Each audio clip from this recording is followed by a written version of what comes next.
everyone, my name is Aksha. Welcome you all on my YouTube channel Aksha Tutorials. Class 12, in our previous lecture we have completed with the formation of functional megaspore.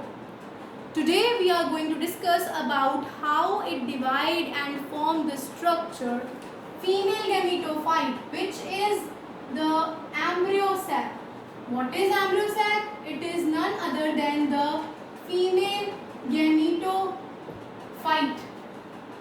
तो आगे proceed करने से पहले obviously we need to recall some of the contents, right. तो जिसने पहले video नहीं देखी है एक तो please it is mandatory to watch that. अगर आपको वो समझ आएगा only then you will be able to understand today's lecture.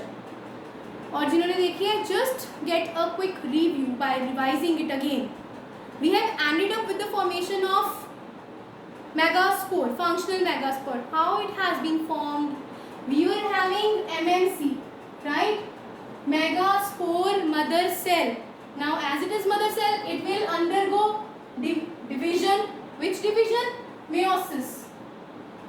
So it undergoes meiosis and form the 4 haploid megaspores, right?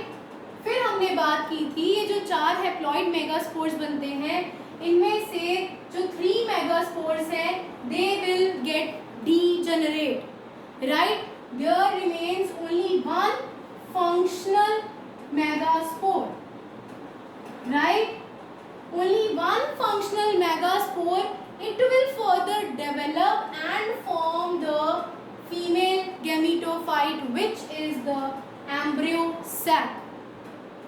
So now we are going to complete this, that how this embryo sac gets developed. Now suppose we are considering this functional megaspore. So this is suppose our megaspore, the functional megaspore having that nucleus inside it, right? So it has developed into this embryo sac. It is not a fully developed embryo sac. It is the initiation of this embryo sac. The functional megaspore इसको अभी हम consider करते हैं. It will further undergo some divisions.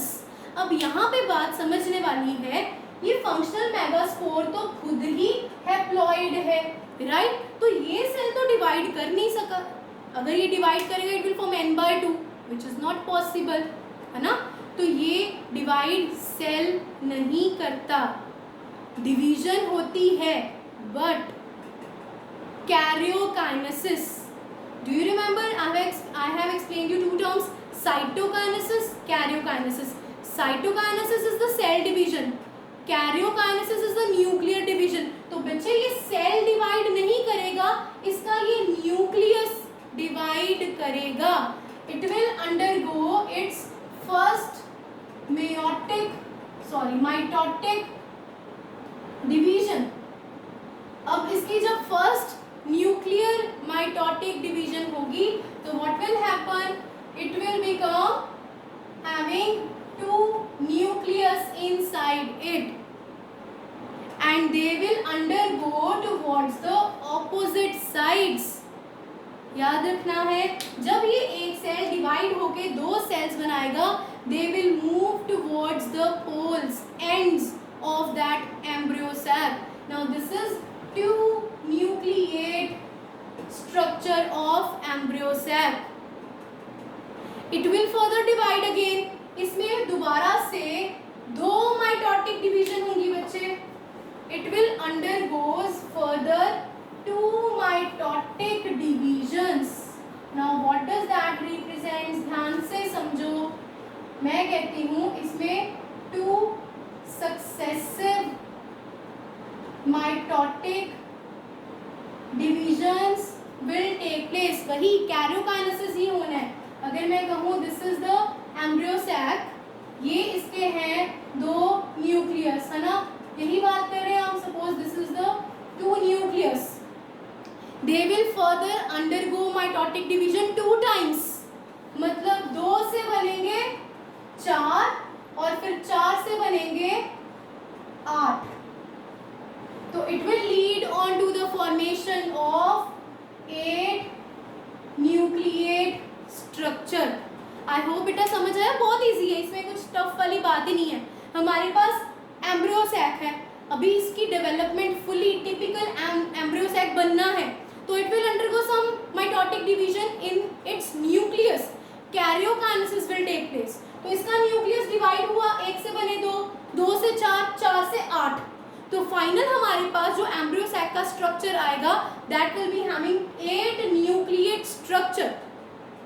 Now after this what will happen, it will form the structure of a typical female gametophyte, typical embryo sac. How? By the arrangements of this nucleus. बच्चे ध्यान रखना, एक चीज याद रखना, इस stage पे पहुंच के जब वो 8 न्यूक्लिएट स्टेज पे पहुंचेगा, there will be the start of the formation of cell wall.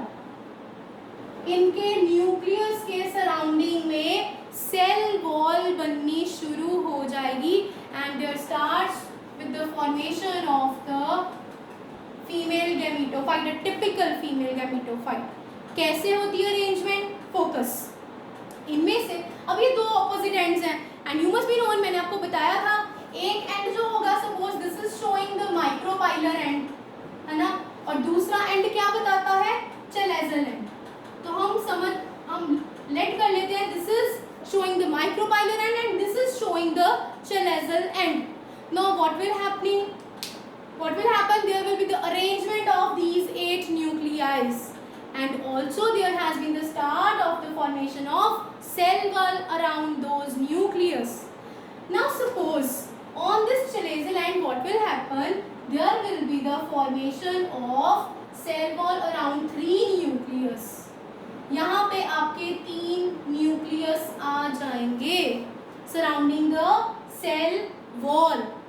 ये जो चेलेजल एंड वाली साइड पे आपके जो 3 न्यूक्लियस, 3 सेल्स एक्चुअल में, अब ये सेल्स हैं क्योंकि सेल वॉल न्यूक्लियस के इर्द गिर्द बन गई है, तो अब ये जो सेल्स बने हैं, these cells are called as antipodal cells. These cells are called as antipodal cells. Antipodal cells हमेशा चेलेजल एंड की तरफ होते हैं।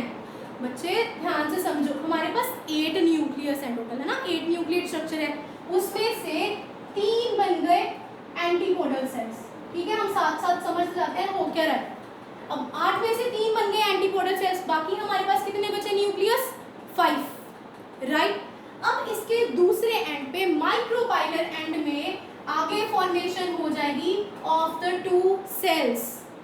दे 2 cells will be called as synergids. Yes, these cells are called as synergids. और इन synergids में there will be the formation of some thickenings. कुछ thickenings बनेंगी, कुछ apparatus सा बनेगा, thick apparatus, that is called as filiform apparatus. बच्चे this apparatus is called as filiform apparatus. इसका बड़ा ही इंपॉर्टेंट फंक्शन है।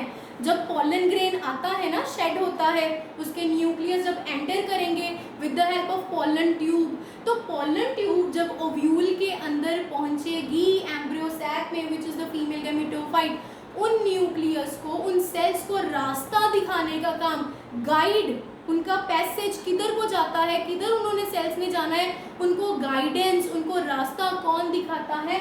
Filiform apparatus. ये जब हम पॉलन पिस्टल इंटरेक्शन के बाद अब करेंगे, जब पॉलन ग्रेन्स पहुंच जाएंगे फॉर द फर्टिलाइजेशन, तो फर्टिलाइजेशन में I will explain all of these functions की हर एक सेल का पर्टिकुलर क्या क्या काम है, हम वो भी डिस्कस करेंगे, right. But for the time we are engaging into the structure of this female gametophyte. तो 3 सेल्स अरेंज हो गए having 3 nucleus at the chalazal end in the form of antipodal cells. 2 cells आपके micropylar end में चलेंगे forming the साइनर्जिड्स, right. तो 2 nucleus कहाँ चलेंगे आपके? They form your साइनर्जिड्स। ठीक है, तो 3 और 2 5 चलेंगे। अब कितने बचे? 3, राइट। अब एक सेल उसमें से इन दोनों के यहाँ पे बीच में फॉर्म होगा and that cell will be called as egg cell. This cell will be called as egg cell and the compilation of 3, अब यहाँ पे देखो एक आपके पास एग सेल ऐड हो गया है ना, 3 2 5 और 1 6, तो 6 न्यूक्लियस 6 सेल्स हमारे बन गए, अब बच गए 2। लेकिन मैं आपको उससे पहले एक बात बताती हूँ बेटा, ये 2 साइनर्जिड्स और ये एग सेल, इन तीनों को कंपाइल करके there is the usage of a term, they both collectively synergids and egg cell, they are called as egg apparatus. अगर आपसे पूछा जाए व्हाट इज एग अपरेटस, तो it consist of 2 synergids and 1 egg cell. तो इन तीनों sales के combination को हम बोलते हैं एग अपरेटस। चलो भाई, ये तो हो गई इधर के माइक्रोपाइलर एंड के भी हो गए सेल्स। अब आपकी एनसीईआरटी में देयर इज अ लाइन जहां पे उन्होंने लिखा हुआ है below the egg cell there is the presence of a polar nuclei. तो बेटा जी, अब जो आपके 2 रिमेनिंग सेल्स, 2 रिमेनिंग न्यूक्लियस बच गए हैं, they will form the polar nuclei in the fused form below this egg apparatus. यहाँ पे suppose they are showing this, ये 2 न्यूक्लियस हैं, these are not the cells, not cells, these are the nucleus. इसके surrounding में ये जो सारा portion है, this will be the cell, ये सारा सेल है, this are the, these are considered as the polar nuclei. मुझे फोकस, राइट। और ये जो सेल है सारा, this is called as the central cell. Yes, the central cell having this fused polar nuclei, combination of 2. That is why these are called as polar nuclei. ये सब fertilization में पढ़ेंगे, किसके साथ क्या होने वाला है, कैसे they will further form the zygote and endosperm, वो सारा पढ़ेंगे। But आज we are discussing about the female gametophyte structure. So now this is a typical female gametophyte, a typical embryo cell. And as you can see, ध्यान से देखो कितने nucleus हैं, 1 2 3 4 5 6 7 8 nucleus, और सेल कितने हैं, 1 2 3 4 5 6 7। तो this structure is also called as 7-celled 8-nucleate structure. This is one of the very important and frequently asked questions. इस टॉपिक में से बहुत सारे क्वेश्चंस पूछे जाते हैं। I hope you are clear with all your doubts and concepts. Still if you left out with any query then you can ask me in the following comment section. But अब ध्यान से देखो बच्चे, we have completed one of the phase, one of the event taking place in sexual reproduction. हम पढ़ रहे थे sexual reproduction flowering plants, right, that is your chapter.